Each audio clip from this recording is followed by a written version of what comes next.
नमस्कार, स्वागत है आप लोगों का YouTube चैनल पर। बौद्ध धर्म की 2 कक्षाएँ हो चुकी हैं। बौद्ध धर्म की आज ये तीसरी कक्षा है, जिसमें हम बौद्ध धर्म की शिक्षाओं के बारे में जानेंगे। जैसा कि हम पिछली कक्षा में जान चुके हैं कि बौद्ध धर्म में 4 आर्य सत्य होते हैं। दुःख, दुःख समुदाय, दुःख निरोध गामिनी प्रतिपदा और इस दुःख निरोध गामिनी प्रतिपदा को ही कहा जाता है मध्यम प्रतिपदा। और मध्यम प्रतिपदा के तहत अष्टांगिक मार्ग की बात की गई, जिसमें सम्यक दृष्टि, सम्यक आजीव, सम्यक कर्मान, सम्यक व्यायाम, सम्यक समाधि। अब बौद्ध धर्म ईश्वर में विश्वास नहीं रखता, बौद्ध धर्म आत्मा में विश्वास नहीं रखता, जैसा कि आप पढ़ चुके हैं। आगे हम देखें तो बौद्ध धर्म में एक शब्द लिखा हुआ है अनित्य या क्षण भंगवाद। देखिए, अनित्यवाद या क्षण भंगवाद जो है, प्रत्येक वस्तु में निरंतर परिवर्तन होता है। बौद्ध धर्म ये कह रहा है कि जो वस्तु है वो सदैव एक जैसी नहीं रहती। वस्तुओं में आपको परिवर्तन दिखाई पड़ेगा। अर्थात जो भी वस्तुएं आप देखते हैं, जो भी उनका स्वरूप देखते हैं, वो अस्तित्व क्षण मात्र के लिए रहता है। इसके बाद अगर हम बात करें, ये जो अनित्यवाद या क्षण भंगवाद है, इसकी व्याख्या कृतित्व समुत्पाद से होती है। ये भी ध्यान रखिएगा। प्रत्येक वस्तु सापेक्ष है। एक शब्द लिखा हुआ है जिसका अर्थ है कि किसी न किसी पर वह वस्तु निर्भर है। अब जब कोई वस्तु किसी पर निर्भर है तो वो परमानेंट कैसे रह सकती, नित्य कैसे रह सकती। ध्यान रखिएगा, बौद्ध धर्म ईश्वर में विश्वास नहीं रखता। बोले साहब क्यों?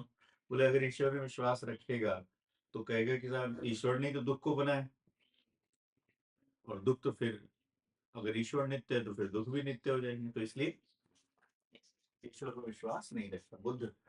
कहते हैं कि न तो कोई वस्तु नित्य है और न ही शून्य है। याद रखिएगा। और प्रत्येक मानव को दो बुराइयों से या ये कहें कि दो अतियों से बचना चाहिए। किसी चीज की अति नहीं करनी चाहिए। जैसे ज्यादा, ऐसा नहीं कि बहुत ज्यादा सुख में आ गए तो सुख के बिना आप रह ही नहीं सकते। एक दूसरा, बहुत ज्यादा काया कलेश के जीवन पर भी बल नहीं दे रहे हैं। काया कलेश इन द सेंस कि आप तपस्या के साथ साथ जो है आत्मशुद्धि की बात करेंगे तो उसे कहेंगे काया कलेश। चलिए आगे बढ़ते हैं। अब बौद्ध धर्म की अगर बात करें तो बौद्ध धर्म जो है अनात्मवाद व कर्मवाद। देखिए, बुद्ध से जब भी पूछा जाता है कि आत्मा है या नहीं, तो वो आत्मा के बारे में कहते हैं साहब मुझे कुछ भी पता नहीं। लेकिन बुद्ध जो है पुनर्जन्म व कर्म के सिद्धांत को मानते हैं। अनिश्वरवाद, बुद्ध ईश्वर को सृष्टिकर्ता के रूप में स्वीकार नहीं करते हैं, जैसा कि मैंने अभी आपको बताया, क्योंकि फिर दुख का सृष्टिकर्ता भी ईश्वर को मानना पड़ेगा। और जब ईश्वर आपको प्रेम करते हैं तो दुख क्यों नहीं? लेकिन कई जगह उल्टा है। जैसे गीता में लिखा है कि ईश्वर आपको बहुत प्रेम करते हैं तभी दुख देते हैं। कारण यह है कि वो चाहते हैं कि वो आप ईश्वर के प्रति समर्पण की भावना रखें। फिर बौद्ध धर्म जो है प्रयोजनवादी यानी यथार्थवादी है। संसार, जीव, आत्मा, परमात्मा, इस पर कोई चर्चा नहीं करता। अगर बुद्ध की शिक्षाओं की बात करें तो बुद्ध की शिक्षाएं जो अगर आप देखेंगे कि इस जीवन को सही करने के लिए है, अर्थात आपको दुखों से मुक्ति दिलाने के लिए। तो ये भी आपको ध्यान रखना। अनात्मवाद व कर्मवाद में विश्वास, अनीश्वरवादी है, प्रयोजन या यथार्थ। इसके बाद एक डायग्राम जो कि इंग्लिश में बौद्ध धर्म से संबंध है, टीचिंग के बारे में। जैसे अगर देखें तो आँख, कान, नाक, जीभ, त्वचा, मस्तिष्क, और ये सब जब चीजें संपर्क में आती है वस्तुओं के, तो इस वजह से हम जो है वस्तुओं की तरफ आकर्षित होते हैं। ठीक है। तो यहाँ पर पूरा का पूरा सिस्टम बताया गया है। Right understand, resolve, right speech, right action, right livelihood, right effort, यानी अष्टांगिक मार्ग। ये चार्ट है। जो मैंने डाउनलोड किया है गूगल से, जो कि समझाया गया है बौद्ध धर्म के बारे में। इसके बाद अगर देखें तो बौद्ध कालीन शिक्षा के उद्देश्य क्या थे, तो बौद्ध धर्म यानी बौद्ध कालीन शिक्षा के उद्देश्य में अगर देखें तो पहला उद्देश्य है बौद्ध धर्म का प्रचार प्रसार करना। बौद्ध धर्म का प्रचार प्रसार करने के पीछे उद्देश्य क्या है, तो बौद्ध धर्म के प्रचार प्रसार के पीछे उद्देश्य ये है कि मानव के चरित्र का निर्माण करना, मोक्ष की प्राप्ति और व्यक्तित्व का विकास, भावी जीवन के चरित्र या भावी जीवन के लिए तैयार करना। बौद्ध धर्म में जो शिक्षा दी जाती थी प्राथमिक स्तर से लेकर उच्च स्तर तक, बौद्ध धर्म में अगर आपको शिक्षा प्राप्त करनी है तो शिक्षा प्राप्त करने के लिए जो बौद्ध धर्म में प्रवेश होता था उसे कहते थे प्रवज्या। ठीक है। फिर ये मैंने पहले समझाया था, तो एक चार्ट मिला है उसको मैंने लगाया, बुद्ध का जन्म यानी कमल, गर्भ में आना, सांड, ग्रह त्याग यानी घोड़े का चिन्ह दिया, ज्ञान प्राप्ति मैंने बताया था आपको कि एक बोधि वृक्ष के नीचे ज्ञान की प्राप्ति हुई। फिर प्रथम उपदेश जो दिया था सारनाथ में दिया था, जिसे कहा गया है धर्म चक्र प्रवर्तन, और फिर है महापरिनिर्वाण। तो ये चीजें हैं बुद्ध से जुड़ी हुई कई चीजें। यहाँ पर कुशीनगर मृत्यु 487 ईसा पूर्व है। अधिकतर किताबें जो है 483 ईसा पूर्व मानती, तो एग्जाम में पूछा भी है। अब जो बौद्ध संघ है उसकी हम बात करें थे, तो उसमें शिक्षा शिक्षा जो है 8 वर्ष में प्रवेश, और फिर आगे चलकर आप बौद्ध भिक्षु के रूप में जाने जाएंगे, तो बात करते हैं। देखिए, बौद्ध संघ, अब ये जो बौद्ध संघ है, इस बौद्ध संघ का जो आधार,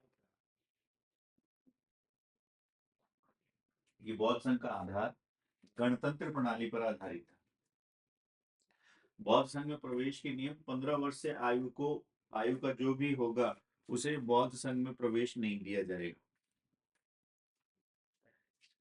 महात्मा बुद्ध ने एक नियम बनाया शुद्धोधन यानी अपने पिता के कहने पर कि बौद्ध संघ में प्रवेश तभी मिलेगा जब आप अपनी माता पिता की आज्ञा लेकर आएंगे। ये भी ध्यान रखिए। चोर, हत्यारे, सैनिक, विकलांग, ऋणी, दास व रोगी व्यक्तियों को बौद्ध संघ में प्रवेश नहीं दिया जाएगा। आनंद के कहने पर वैशाली में, ये भी ध्यान रखिएगा, आनंद के कहने पर वैशाली में प्रजापति गौतमी को बौद्ध संघ में प्रवेश दिया गया। अर्थात पहले महिलाओं को बौद्ध संघ में प्रवेश नहीं दिया जाता।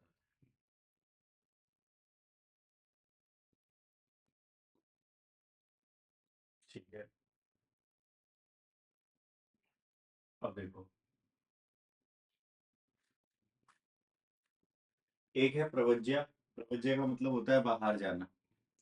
और प्रवज्या जो है 8 वर्ष की आयु में, अगर आपको बौद्ध संघ में शिक्षा लेनी है तो आपको 8 वर्ष की आयु में वहां प्रवेश करना है। फिर आपको शिक्षा दी जाएगी। शिक्षा प्राप्त करने के लिए आपको अपने माता पिता की आज्ञा का सर्टिफिकेट लेकर आना पड़ेगा। विनय पिटक ये बताती है साहब कि 8 वर्ष में प्रवेश होने के बाद जो बालक है उसको श्रमण या श्रामणोर के नाम से जाना जाता है, और इसको 10 शिक्षाओं का पालन करना पड़ता है। कई चीजें हैं यहाँ बताइए। प्रवज्या, उपसंपदा, ये 2-3 चीजें याद रखिए। तो एक छोटा सा चार्ट है बौद्ध धर्म के डिटेल्स एक ही पर, तो इसको भी आप देख लीजिएगा। आगे बढ़ते हैं। आगे बौद्ध धर्म की अगर हम बात करें तो बौद्ध धर्म में एक चीज है जिसे आप कह सकते हैं एक प्रकार से बौद्ध संगीतियां। बौद्ध संगीतियां, यहाँ तक बात हो चुकी थी हमारी। तो मैं एक चार्ट बनाता हूँ, चार्ट बना हुआ है ये, बौद्ध संगीति। पहली बौद्ध संगीति जो है ये 483 ईसा पूर्व में हुई है राजगृह में, और इसके अध्यक्ष थे महाकश्यप। इस समय शासक थे, शासक का नाम था अजास्तिक। पहली बौद्ध संगीति में पहले आनंद को बुलाया नहीं गया था। फिर बाद में आनंद आएगा। दूसरी बौद्ध संगीति जो है ये वैशाली में है। वैशाली के अगर बात करें, चार्ट बना ही देता हूँ मैं।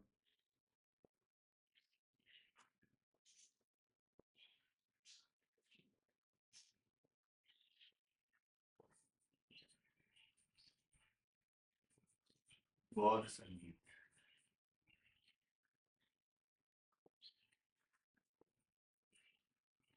कुल चार, एक चार्ट के माध्यम से इसको ड्रॉ कर रहा हूँ। यहाँ लिखना है शासक, यहाँ लिखना है, यहाँ लिखना है समय, यहाँ लिखना है अध्यक्ष, और यहाँ लिखना है क्या हुआ।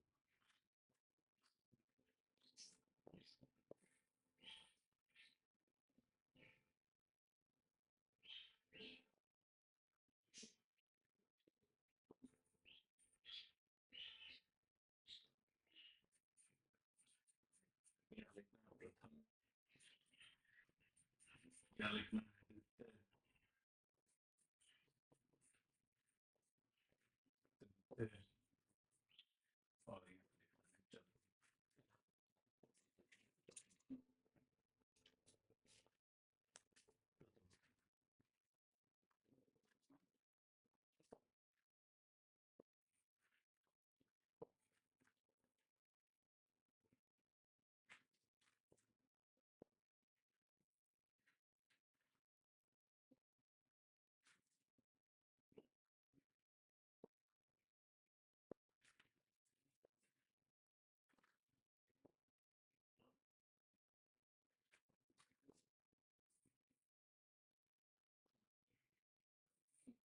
जब सुविधा है तो सुविधा का पालन करो।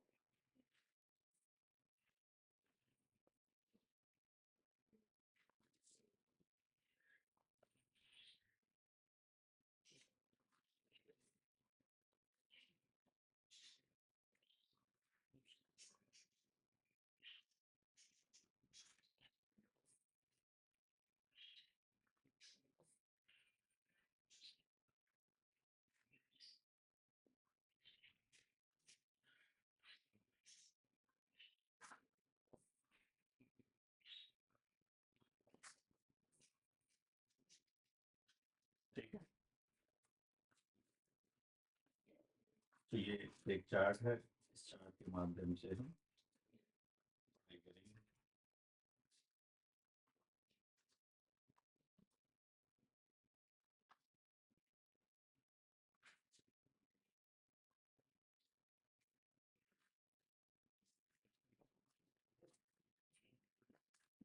कह देता हूँ।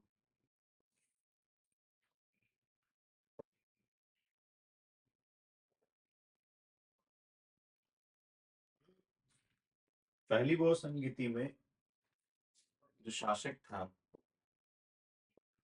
शासक का नाम था अजातशत्रु। ठीक है। दूसरी बौद्ध संगीति में जो शासक था उसका नाम था कालाशोक।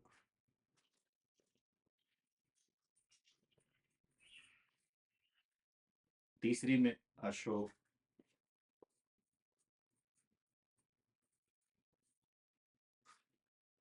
चौथी में कनिष्क।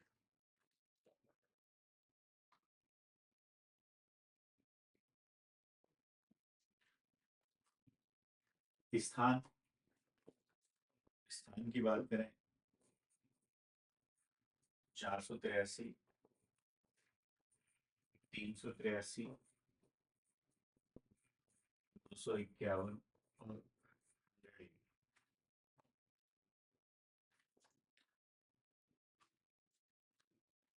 चौदह नहीं।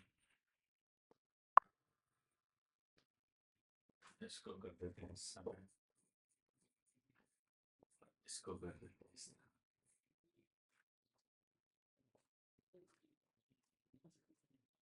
ये जो है इसका आयोजन हुआ था राजगृह,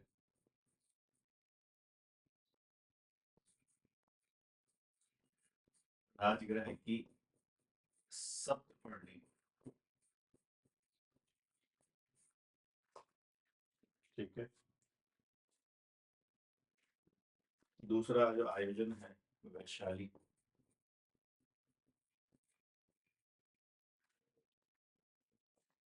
तीसरी बौद्ध संगीति का आयोजन जो है ये हुआ पाटलिपुत्र। और चौथी बौद्ध संगीति का आयोजन हुआ है कश्मीर। ठीक है। पहली के अध्यक्ष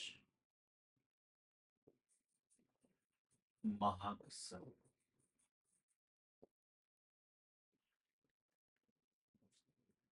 महाकश्यप। दूसरी के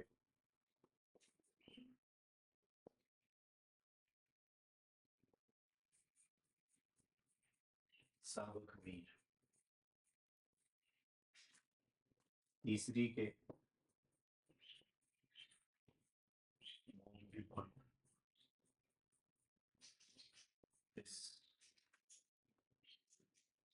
मोगलीपुत्र तिस। और चौथी के सुमित्र व अश्वघोष।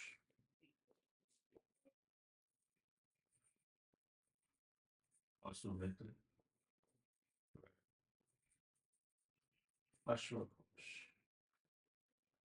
मतलब अध्यक्ष तो वसुमित्र और उपाध्यक्ष जो थे अश्वघोष। इसके बाद अगर बात करें तो पहली बौद्ध संगीति में सूत्र व विनय पिटक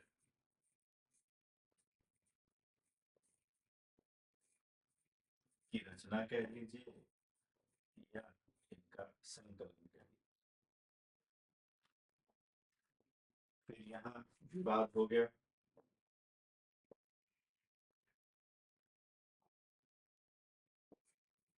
विवाद दो के बीच महासंघिक व स्थविर।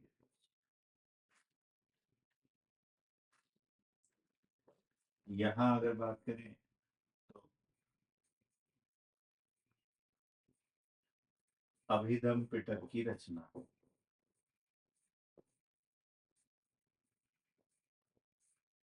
तीसरे और चौथी बौद्ध संगीति में क्या हुआ है तो चौथी बौद्ध संगीति में विभाजन हो गया।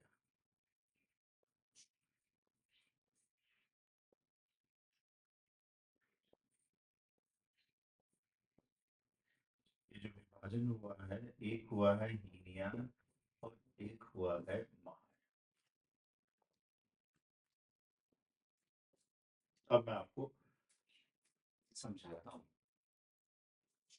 पहले उतार लीजिए।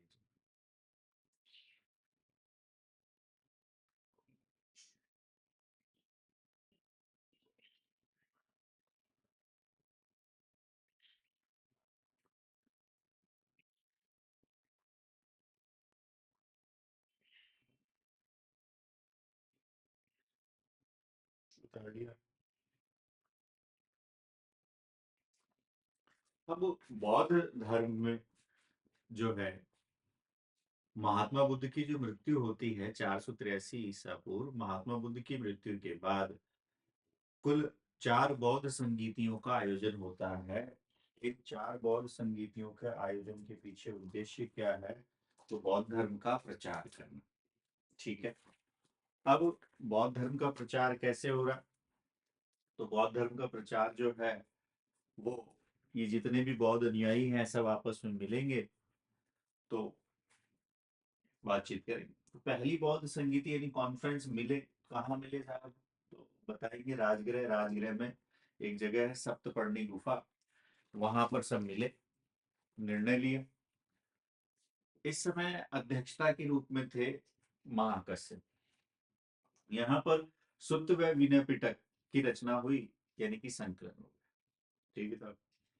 100 साल बाद वैशाली में दूसरी बौद्ध संगीति का आयोजन किया गया, जिसके अध्यक्ष थे साबक में। यहाँ पर एक तो विचारधारा ही महासंघिक, और महासंघिक जो विचारधारा थी वो ये कह रही है कि आप जो बौद्ध संघ है इसमें हम परिवर्तन करेंगे। जैसे भोजन करने के बाद थोड़ा विश्राम कर लें, या कहें कि छाछ का प्रयोग कर लें, ऐसी चीजें। स्थविर कहते हैं नहीं साहब, महाकचैन के नेतृत्व में जैसा चल रहा है वैसा ही चलेगा। अर्थात सिंपल सी बात है, महासंघिक और स्थविर एक विचारधारा के रूप में दिखाई पड़ रहे हैं, और उनका मानना है कि वो एक प्रकार से बौद्ध संघ में थोड़ा सा अपनी विचारधारा लाए। ठीक है। तीसरी बौद्ध संगीति का आयोजन हो रहा है पाटलिपुत्र में अशोक के काल में, और यहाँ अभिधम पिटक की रचना हुई। तो बौद्ध धर्म की जो दार्शनिक विचारधारा है, उस दार्शनिक विचारधारा के बारे में जानकारी यहाँ से मिलती है। ठीक है, आगे बढ़ते हैं। फिर आइए चौथी बौद्ध संगीति का आयोजन कश्मीर में कुंडल में कनिष्क के काल में। अब यहाँ पर क्या हो रहा है, तो यहाँ पर बौद्ध धर्म दो भागों में विभाजित हो गया, एक है हीनयान और एक है महायान। देखिए, एक है हीनयान और एक है महायान। थोड़ा सा चार्ट के माध्यम से, जब सुविधाएं हैं तो उन सुविधाओं का प्रयोग करना ही चाहिए, तो ये मानता हूँ।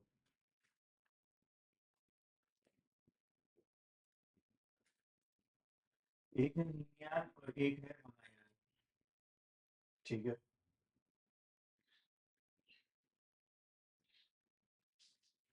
तो हीनयान महात्मा बुद्ध को महापुरुष मानते हैं। हीनयानी जो है, ये व्यक्ति धर्म सभी को अपने प्रयत्नों से मोक्ष प्राप्त करना चाहिए, यानी कि यहाँ पर आपको पर्सनल मोक्ष प्राप्त करने की बात है। मूर्ति पूजा व भक्ति में विश्वास नहीं करेंगे, यानी मूर्ति पूजा नहीं करते। महात्मा बुद्ध जो थे वो एक प्रकार से क्या थे, महापुरुष थे। इनकी साधन पद्धति यानी कि मोक्ष प्राप्त करने की पद्धति जो है अत्यंत कठोर है। भिक्षु जीवन जिएंगे। ठीक है। इनका आदर्श क्या रहेगा, अहर्त प्राप्त करना। आईएएस में पूछा था सर कि हीनयान का आदर्श क्या है, तो बताएंगे हीनयान का आदर्श जो है ये अहर्त प्राप्त करना।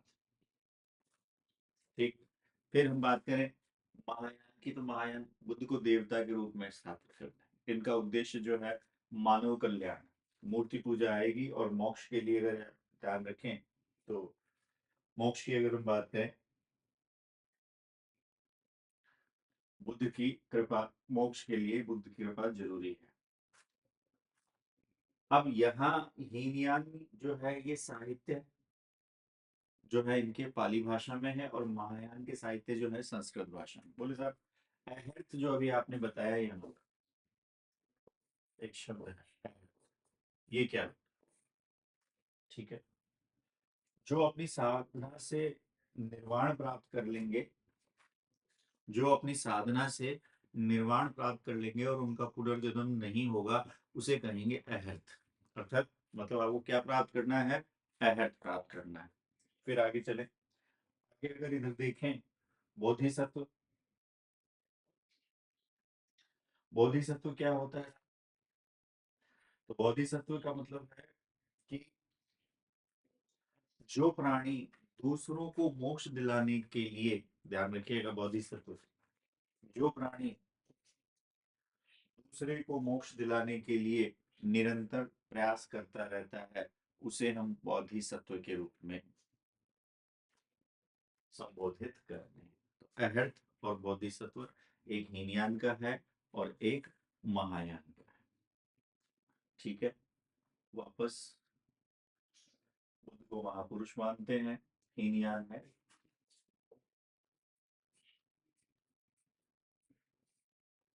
और अहर्त और इधर महायान।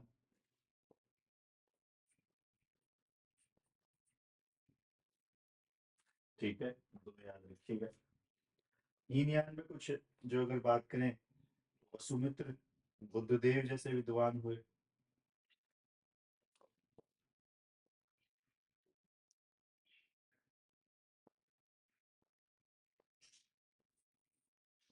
विद्वान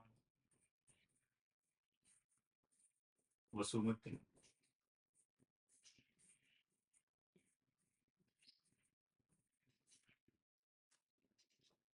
वसुमित्र और बुद्धदेव। महायान की अगर हम बात करें तो महायान में भी कुछ विद्वान हुए हैं, जैसे नागार्जुन, मैत्रेयी, वसुबंधु। तो यहाँ नागार्जुन,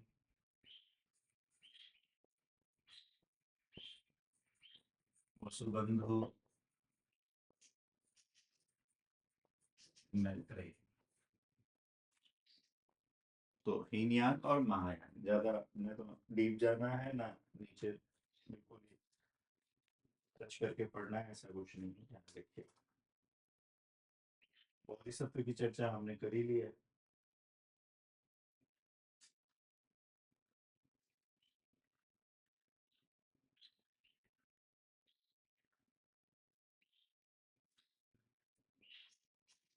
बात कर लेते हैं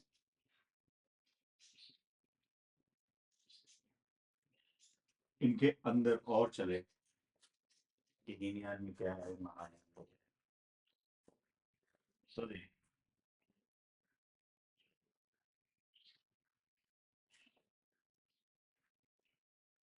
अगर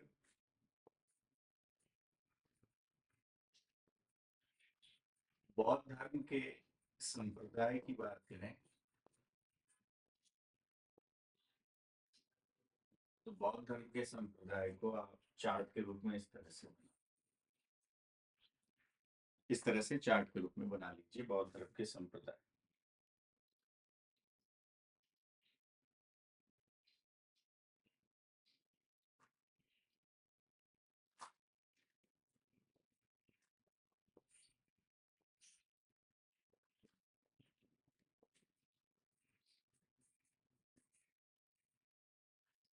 स्थविर,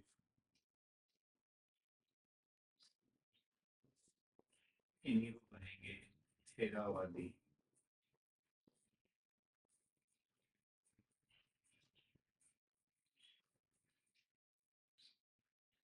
महासंघिक, सर्वस्तावादी।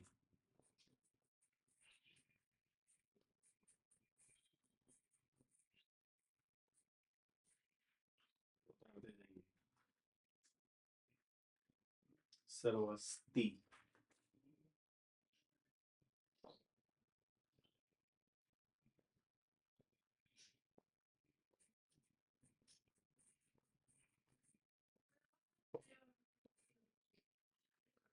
एक हो गया स्थविर,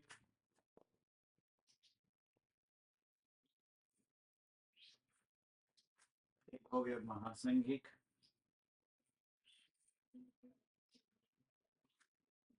एक तंत्रयान और एक सहजयान।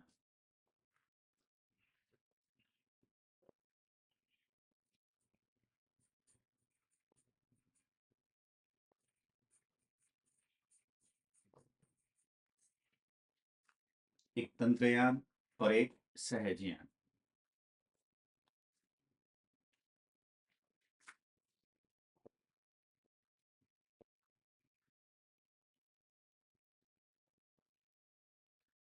फिर इसकी अगर बात करें तो इसका भी विभाजन कर दीजिए।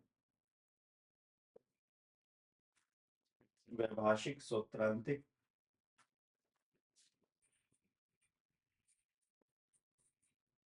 वैभाषिक, सौत्रांतिक,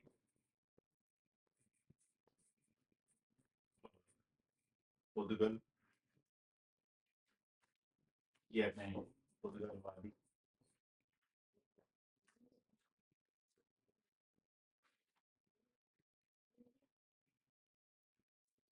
फिर यहाँ पर पहले स्थविर से पहले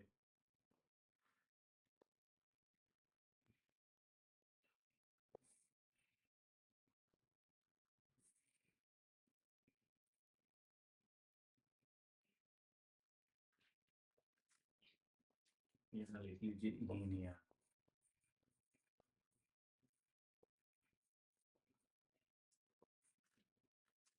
यहाँ लिख लीजिए माय।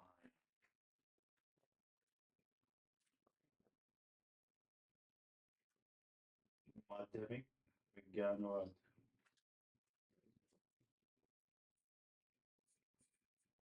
इसमें एक है माध्यमिक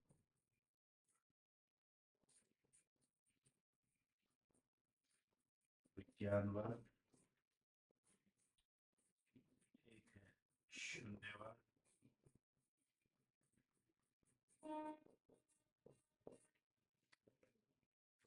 इसको कहेंगे योगाचार।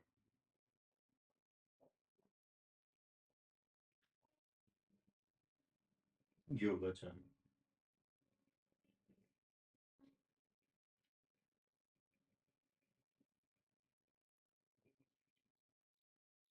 ठीक है।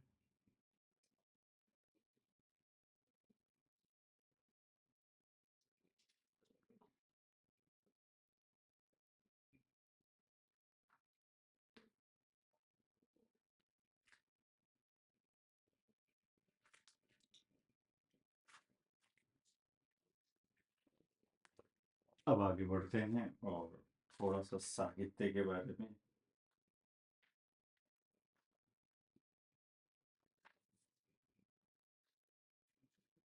उतार लीजिए।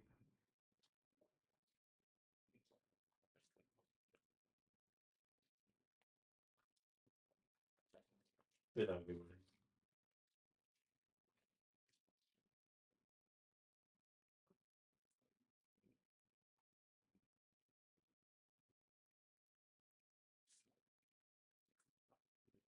ठीक है। मैं थोड़ा सा आपको पहले हीनियान के बारे में बता देता हूँ।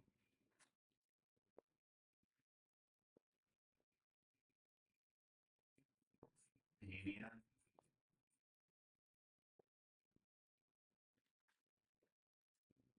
हीनियान की बात करें तो दो भाग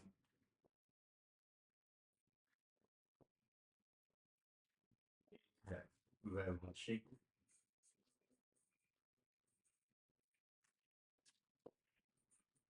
एक है सौद्धांतिक।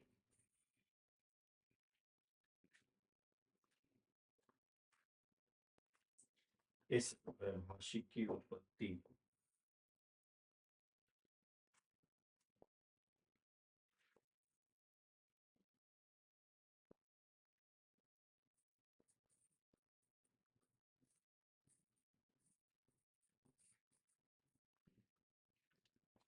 कश्मीर में हुई है, ये ध्यान रखिएगा।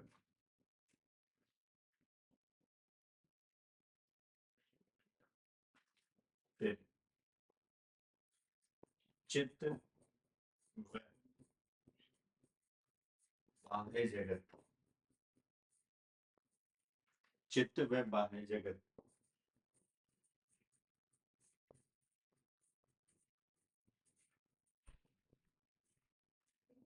की सत्ता को स्वीकार कर रहा है। यानी चित्त यानी आत्मा, आत्मा की सत्ता भी है और बाहर जो भौतिक वस्तु है वो भी है। और इसी वजह से इसका नाम एक और, लेकिन चित्त और बाह्य मतलब क्या हुआ, ईश्वर तो मानते ही, लेकिन आगे चलकर बौद्ध धर्म में विभाजन हुआ, एक हुआ हीनयान और एक हुआ महायान। हीनयान की अगर बात करें तो हीनयान की उत्पत्ति, हीनयान भी दो भागों में बढ़ गया, एक वैभाषिक और एक सौत्रांतिक। हीनयान की उत्पत्ति जो है ये कश्मीर में हुई। अब उत्पत्ति कश्मीर में हुई तो इसमें चित्त और बाह्य जगत की सत्ता को, चित्त यानी आत्मा, बाह्य जगत यानी भौतिक वस्तु, बोले भौतिक वस्तु भी है और अंदर आत्मा भी है, दोनों चीजें कि मुख्य बौद्ध धर्म जो है वो आत्मा को ही मानता है, तो इसलिए इसे अन्य नाम में बाह्य प्रत्यक्षवाद भी कहा गया।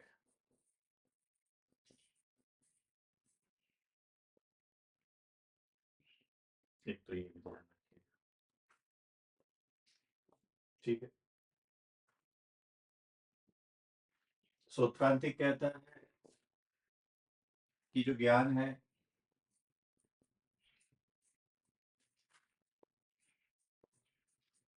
अनुमान के आधार पर होता है।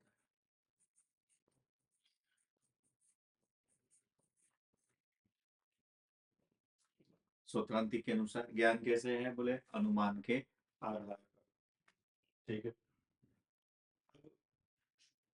इसका एक नाम मिलता है बाह्य अनुमेयवाद।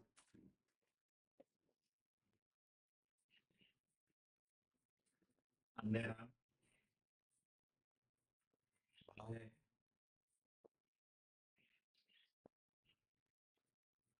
अनुमेयवाद।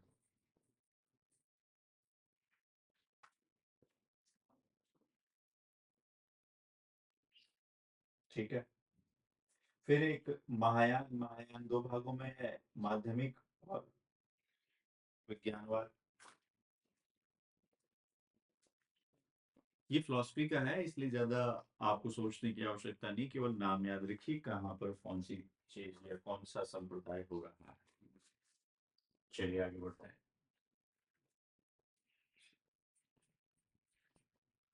महायान का विभाजन।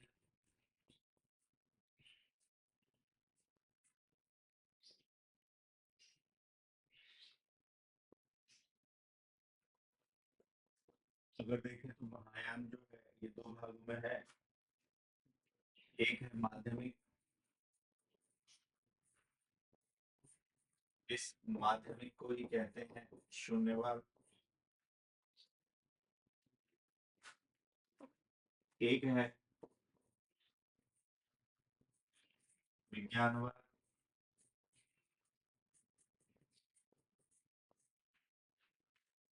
या योगाचारवाद। तो एक माध्यमिक और एक विज्ञानवाद, बस नाम याद करके चलते जाइए। इसके प्रवर्तक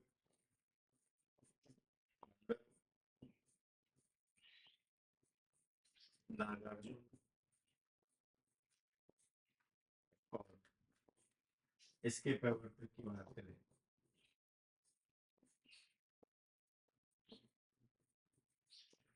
तो मैथ्यू। फिर एक है सहजयान, एक है कालचक्रयान और एक है वज्रयान। वज्रयान जो है अलग है वो। वज्रयान जो है जादू टोने से संबंधित है, ध्यान रखिएगा। और वज्रयानों की जो देवी थी वो थी तारा। और वज्रयान संप्रदाय के बारे में जानकारी आर्य मंजूश्री मूलकल्प से प्राप्त। एक और ध्यान रखिएगा, वज्रयान, ये जो वज्रयान है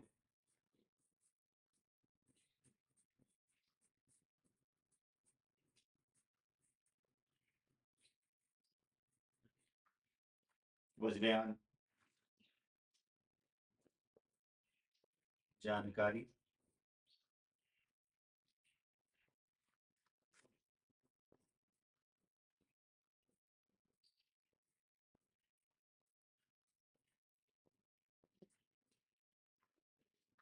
आर्य मंजूश्री मूलकल्प से।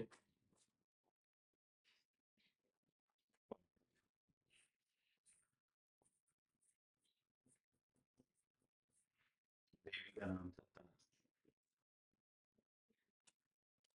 अब सवाल बनता है कि बौद्ध धर्म जो है इसके साहित्य से भी क्या प्रश्न आ सकते हैं क्या, तो बोले हाँ, तो साहित्य से भी प्रश्न आ सकते हैं। थोड़ा सा साहित्य के बारे में भी बात कर लेते हैं। साहित्य,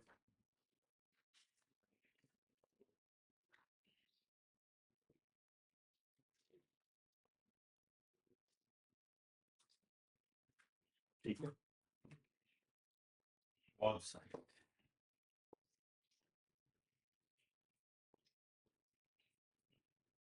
बौद्ध साहित्य की अगर हम बात करें तो बौद्ध साहित्य जो है वो अधिकतर पाली भाषा,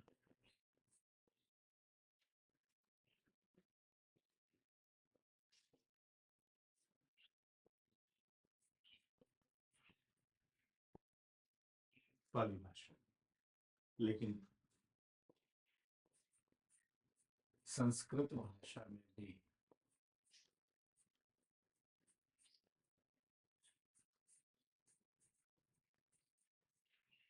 ग्रंथ है, पाली भाषा में है लेकिन संस्कृत भाषा में भी।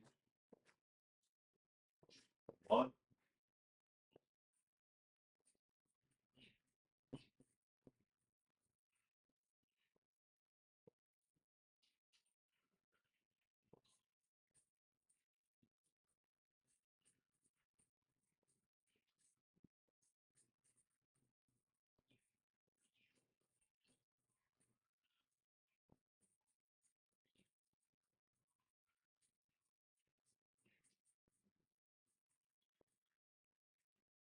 त्रिपिटक है।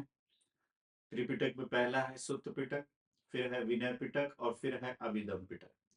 सुत्त पिटक की बात करूं तो इसमें महात्मा बुद्ध के विचार हैं। विनय पिटक की बात करूं तो बौद्ध संघ के नियम है। अभिधम पिटक की बात करूं तो दार्शनिक विचार।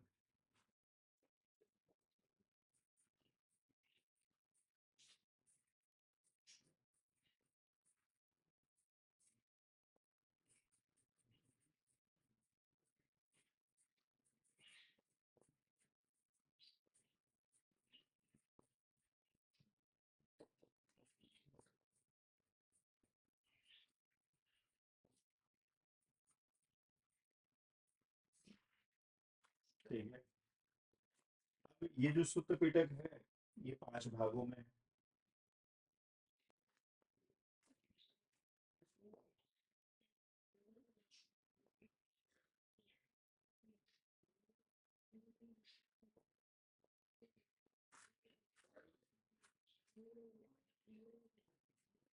5 भाग।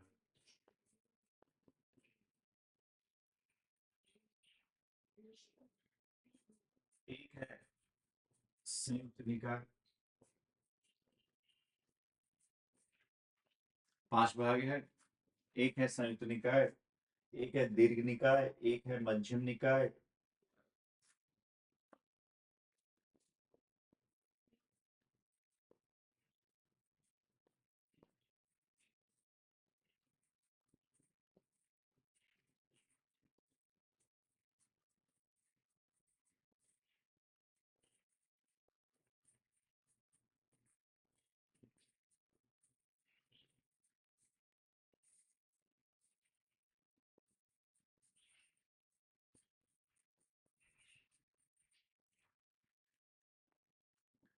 अंगुत्तर निकाय से 16 महाजनपदों के बारे में जानकारी मिलती है, जबकि खुद्दक निकाय जो है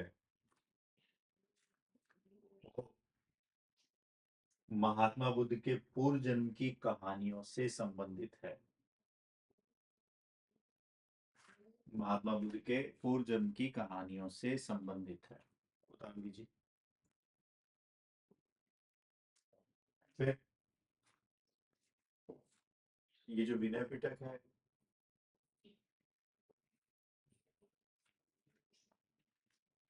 ये 4 भागों में विभाजित है।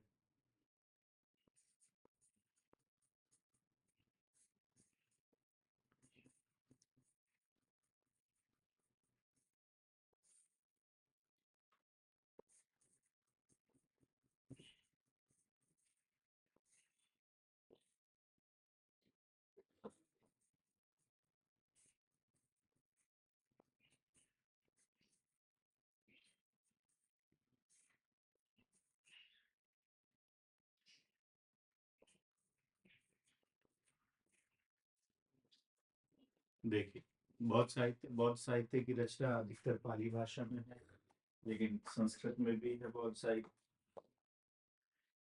बौद्ध साहित्य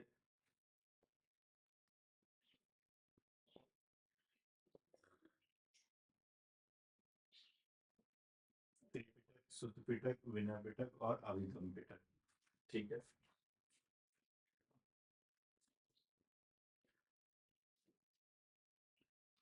सुत्त पिटक 5 भागों में है और विनय पिटक 4 भागों में है। इसके अलावा इसके अलावा और दो चार नाम लिख लीजिए संस्कृत भाषा के ग्रंथ। संस्कृत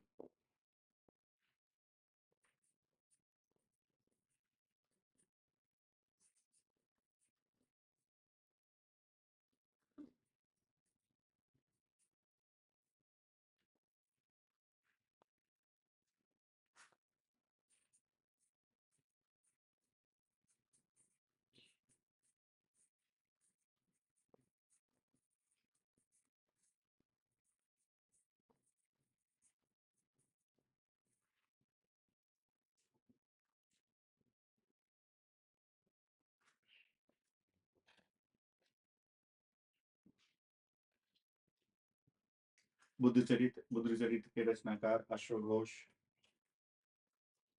फिर एक और सोदरानंद।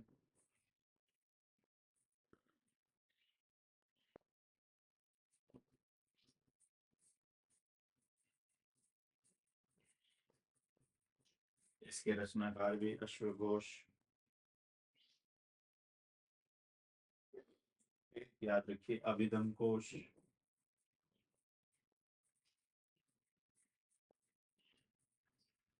और ये जो अभिधम कोश है इसके रचनाकार है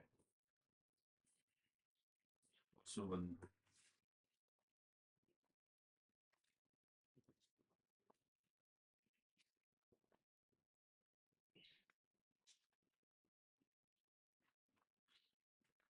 वसुबंधु।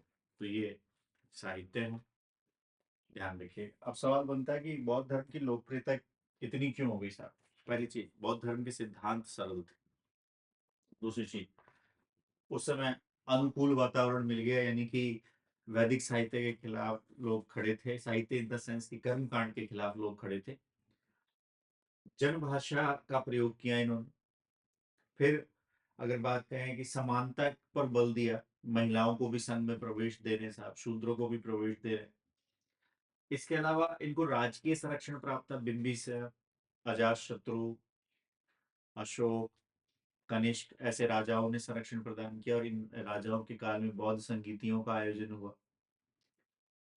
इसके अलावा बौद्ध संघ ने भी एक बहुत महत्वपूर्ण भूमिका निभाई बौद्ध धर्म के को लोकप्रिय बनाने। तो बोले साहब योगदान क्या है, बोले योगदान ये है कि राजनीतिक एकता में वृद्धि देखने को मिलती है। यानी कि जहां जहां महात्मा बुद्ध गए वहां गणतंत्र प्रणाली की बात कर रहे हैं और कह रहे हैं कि एक साथ रहो। युद्ध की भावना पर चोट, युद्ध की मतलब अगर कोई राजा या कोई संरक्षक बौद्ध धर्म को अपना लेगा तो वो हिंसा के रास्ते पर चलेगा। तो बौद्ध धर्म इस पर भी बात कर रहा है। फिर एक प्रकार से अगर देखा जाए तो कला साहित्य और शिक्षा के क्षेत्र में परिवर्तन देखने को मिलेगा। कला साहित्य, साहित्य में मैंने बात की। कला में आप देखेंगे कि मूर्तिकला की बात करेंगे तो गांधार शैली और मथुरा शैली बौद्ध धर्म के कारण ही आपको देखने को मिलती है। यहाँ तक कि विदेशी हैं वो भी आते हैं और विदेशियों के द्वारा भी बौद्ध धर्म को अपना लिया जाता है। तो ये हमारा बौद्ध धर्म से संबंधित पार्ट 3 था और इसको हमने पूरा किया। आशा करता हूँ आपको चीजें समझ में आई होगी। फिर मिलेंगे अगले वीडियो में, तब तक के लिए धन्यवाद।